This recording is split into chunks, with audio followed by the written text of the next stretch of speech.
Welcome to this introduction video of the Final Cartridge III 101%. This video is available in Dutch, English, German and Italian. It's all handwork, no artificial intelligence. If you would prefer to listen in another language, you will find the links on the screen and below this video.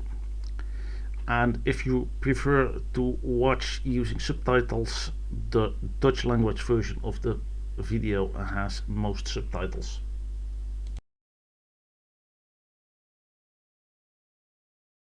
This video demonstrates the new Final Cartridge III 101% firmware for the Commodore 64.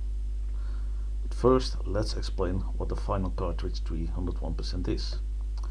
The Final Cartridge III was a popular cartridge for the Commodore 64 and added many features to the operating system, which made working with the Commodore 64 considerably more practical and powerful.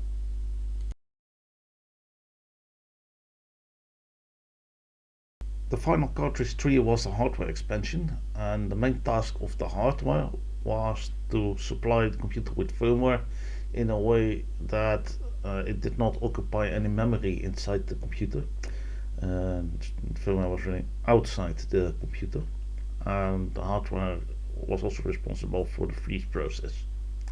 And the Final Cartridge III 101% consists of new hardware and new firmware. This video is about the firmware, but both the firmware and the hardware are improved versions of the original, and so not necessarily a clone. The hardware has been redesigned from scratch and improvements have been made. And the firmware has been developed from reconstructed source code from to which fundamental improvements have been made. So, it's not just a few hacks that have been made to the firmware, but the firmware has been further developed.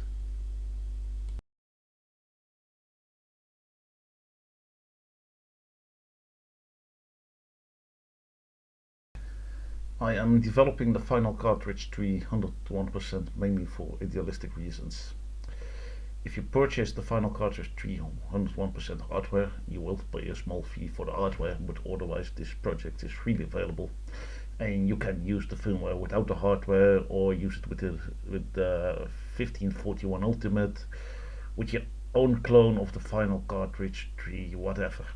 There are no restrictions on this. The reason I am developing this is mainly because the Final Cartridge III is still a very important tool when using a Commodore 64 in the 21st century. And because the computer is still used so much, it is also worthwhile to further develop the cartridge. The firmware is available to everyone in the Commodore 64 community and is being further developed as open source on GitHub.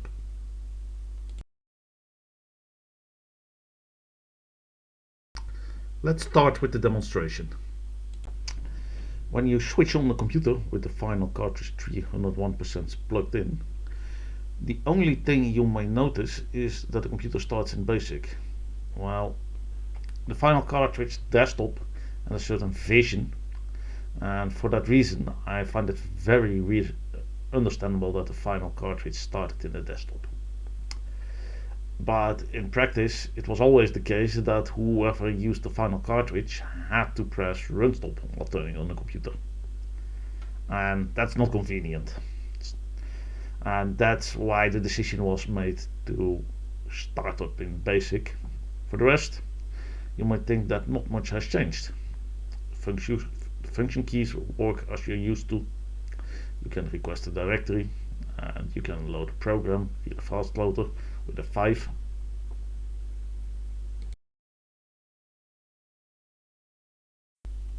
And that works just as you are used to. But something has changed here, because the fast loader of the Final Cartridge III did not work very well with the 1571. Now, that problem has been solved and it now works. And that is typical of the philosophy behind the Final Cartridge III 101%.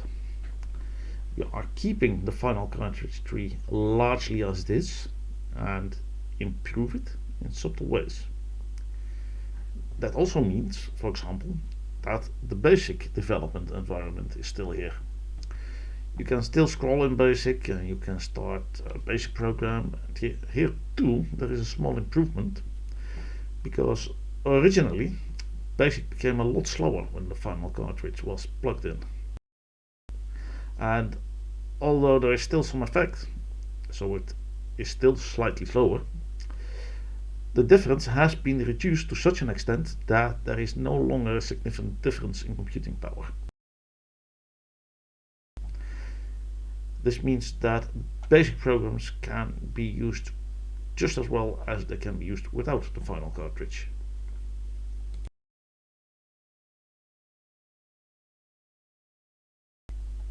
The desktop is still an important part of the final cartridge, at least historically. So in order to keep the desktop as easily accessible as possible, as soon as you type desktop, you are immediately taken to the desktop and no longer have to confirm this first. The message was originally there because the desktop is the memory and you might have had a program in memory. To compensate for that, I made sure that if there is a program in memory, the old message still appears and you have to confirm first, so that nothing is lost in this regard. When you pressed the freeze button, it used to take a while for the freeze to appear on the screen. Well, that's now a lot faster. Look, up, and the freezer is immediately on the screen. The Final Cartridge III has a very powerful monitor, which has also undergone treatment. First of all, the monitor now uses the same screen editor code as BASIC. This means the same code for scrolling, for example, but also for the keyboard. This meant that hotkeys worked in BASIC but not in the monitor. For example, Control Home to go to the bottom of the screen now also works in the monitor. And you can also press Ctrl Return to make a screenshot. This means that the monitor also got function keys. So if you press F7, for example, the directory will appear. And I've placed a register dump on F1, so there are some common tasks that are assigned to function keys. If you have a Commodore 128, a very useful feature of the final cartridge was that the number keypad of the Commodore 128 could work in BASIC. But it only worked in BASIC and not in the monitor. This wasn't that consistent, and that meant that you didn't use this function very much. And then the fact that the manual didn't even clearly state that this worked. But because the monitor now uses the same screen editor as BASIC, this also works in the monitor.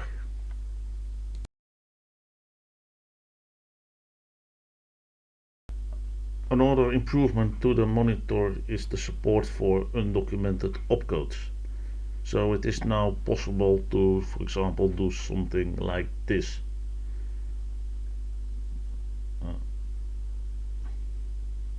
No. This. Sorry.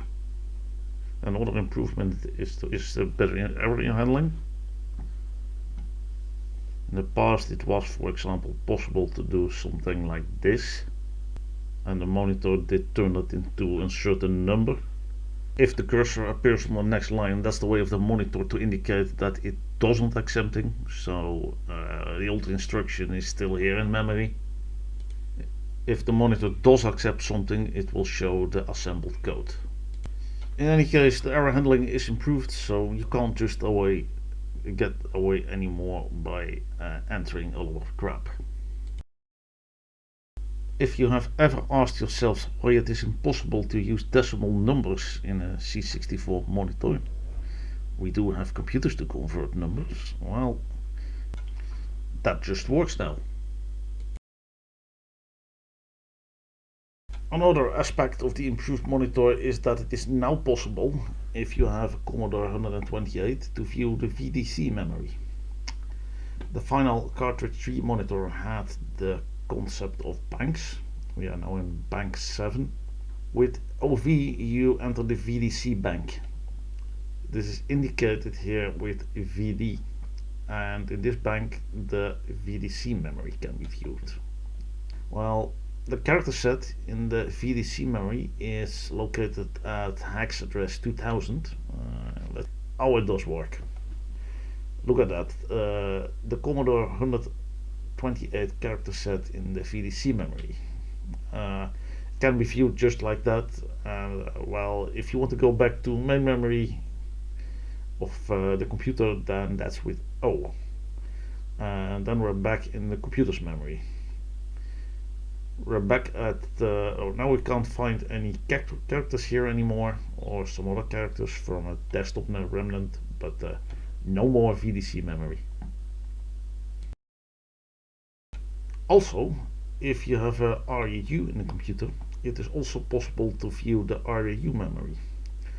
This is done with the OR command, and the REU can be larger than 64 kilobytes, so it is necessary to specify a bank.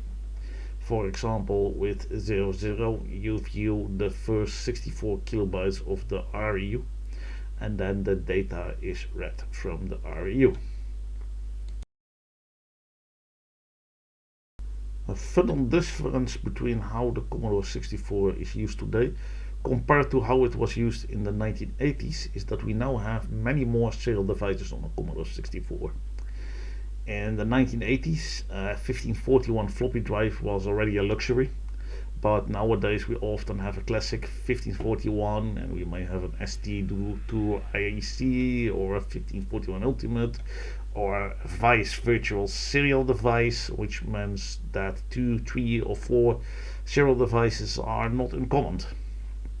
The Final Cartridge III was somewhat ahead of its time because it supported device 9 and you could easily switch to device 9, but it was not possible to switch to device 10, and that's now possible.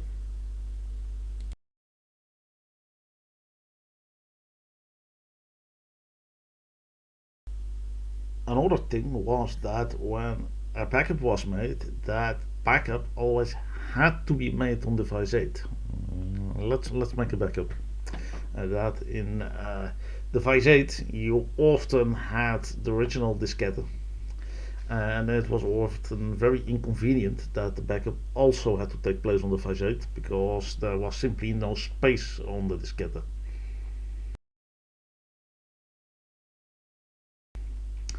Now, if you go to the freezer to make a backup, you will see that where the Final Cartridge III originally offered the choice between a slow and a fast backup, you now have to choose between tape or a serial device. And that original choice between slow and fast had no effect at all. A tape backup was always stored in turbo tape format, and the disk backup was always written with slow kernel calls and loaded with a built-in fast loader. So whether you choose slow or fast, it had no effect. So instead I now offer the choice between a device, and if for example you now choose disk 9, then the backup will be stored on device 9.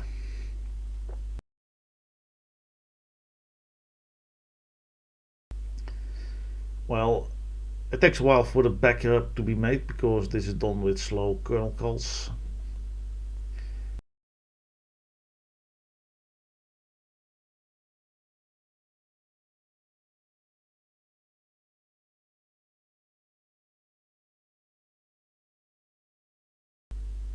And you still end up on the desktop. That hasn't changed.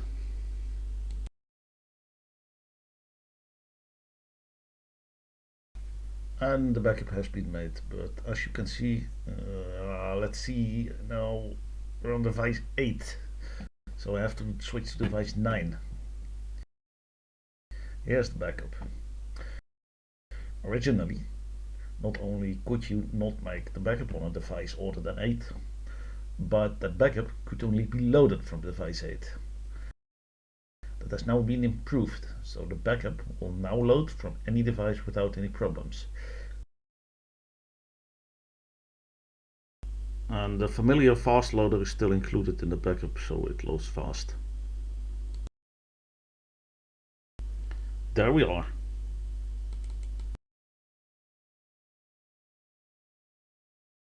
One aspect for which the Final Cartridge III is often criticized in comparison with the action replay cartridges is the fact that if you go from the freezer to the monitor, it is no longer possible to continue the program that is frozen.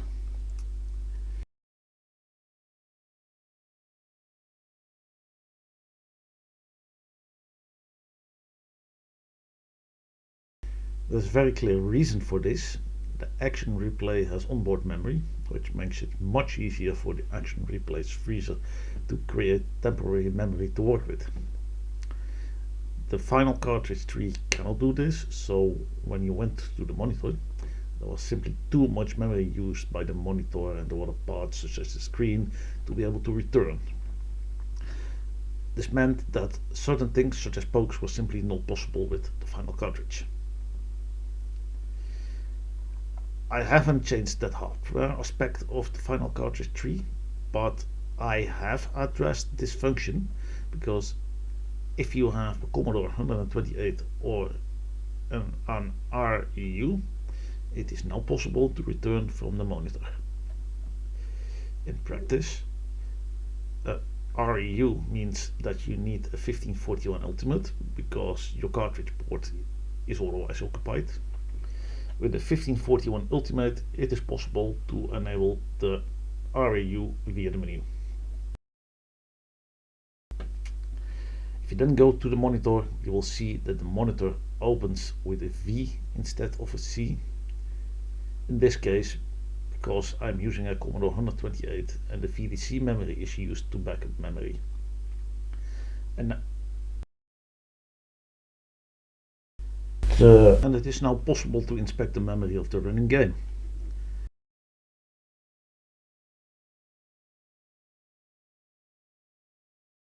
I think the game code is a bit higher up in the memory. Well, not really, I think.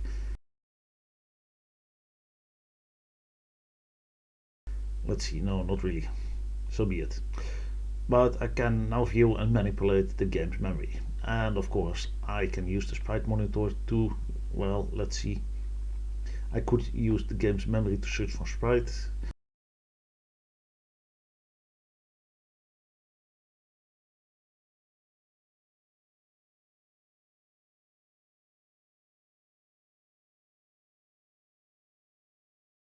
I could save parts, so where the action replay has a separate save function, here you can do that directly from the monitor. And back to the display of the registers. The bank is now given as F5. That means that the frozen memory is displayed. Unlike the action replay, you can also switch to the actual memory. In order to do so, omit the F from the bank number. Now the actual memory is being viewed. So the memory of the computer as it is now with the monitor on the screen.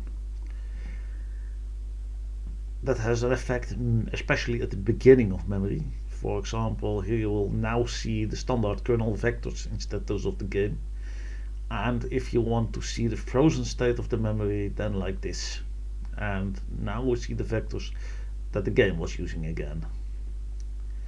As mentioned, because the memory is now backed up, it is possible to return to the monitor and continue the game. So for those who don't have an REU or a VDC, there's still a difference between the action replay and the Final Cartridge III. But as soon as I build a cartridge that has both the Final Cartridge III and an REU on it, this issue will be gone for good.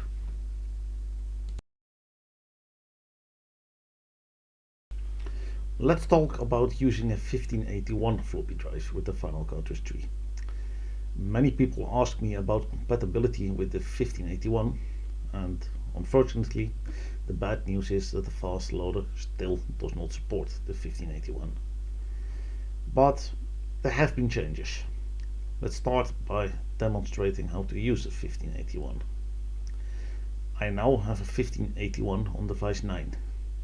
We can't use the fast loader, but we can use the secondary address 2, for example. That's that has always been supported with the Final Cartridge 3, and then the program can be loaded as usual. And you can use Jiffy DOS to get more speed out of it than is standard with Commodore DOS. And what you can also do is connect the 1581 to device 10 or 11. No fast loader is active on device 10 or 11, so there's no obligation to use secondary address 2 to still be able to load. However, loading will not be done with a fast loader, but in principle 1581 can be used.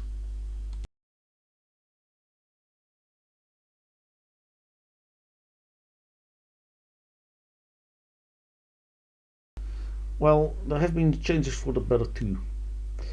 For example, what is now supported is, for example, sorting directories. That didn't work at all with the 1581, but now it is possible to sort the directory.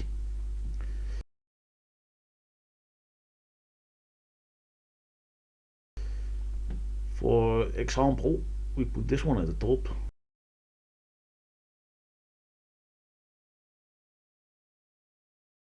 Well, it doesn't have to be at the very top. So let's write it back, and then the 1581 will be recognized and the directory will be written correctly. Well, wait a minute, I mean, you can already see the directory in the correct order. To prove it completely, I'll also show you from basic that the directory has actually changed order and that it can be changed back again. Let's see. There. Hop. There. I'm going to change it back.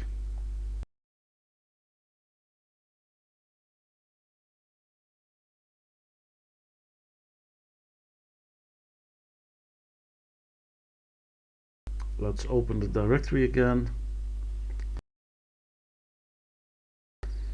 Let's move it downwards and right back.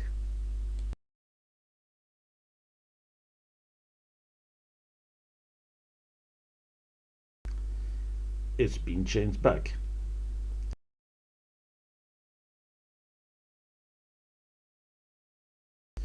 What you can also do is format.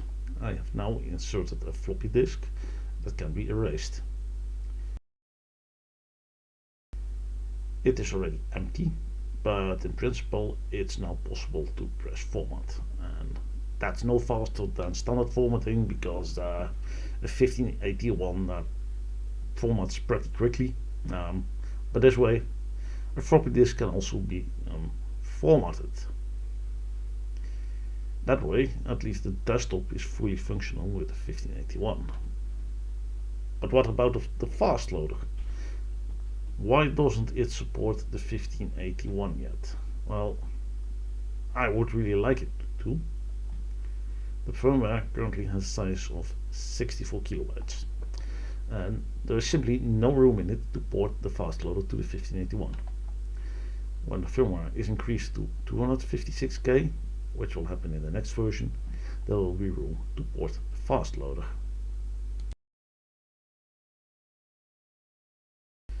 If you have an SD2 IEC, it gets even more fun. Let me show you. Well, I can work with D81 images, which was difficult at first, and then I can go to the desktop, for example.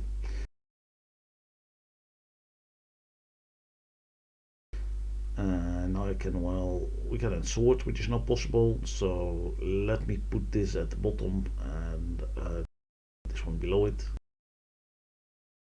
Well, you know, just put a line between them. So writing back to SD2IEC also works fine. So just reread the directory, write like this.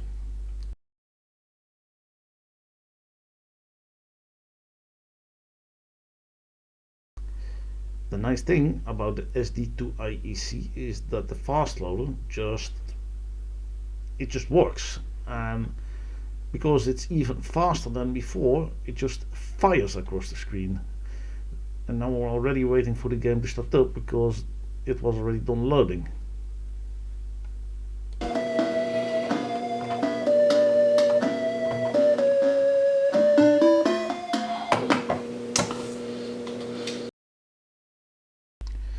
But But a nice feature that has also been added for those who have an SD2 IAC is that you can create an image.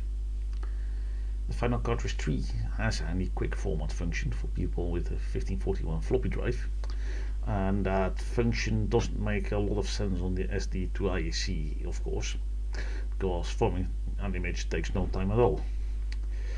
But what is less convenient on an SD2 IEC is creating a new image. And if you have an SD2 IEC, you will be very interested in the possibility of creating an image directly. For example, I can now colon.prime.t71 or something like that, and presto. And when I do this, it takes a few seconds, and then a new image is created, and it is mounted for you immediately.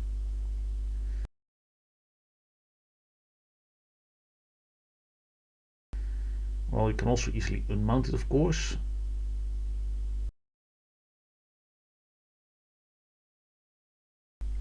Of course, you can also create an image from the desktop.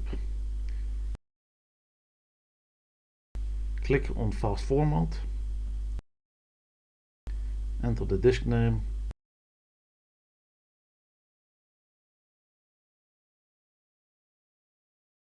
click Do, and presto. And now we get a nice empty directory with 1328 blocks free. Yes, and then we're done. I hope you find the new functionality useful, that it gives the Final Cartridge III a new lease of life and helps to get you more out of your Commodore 64.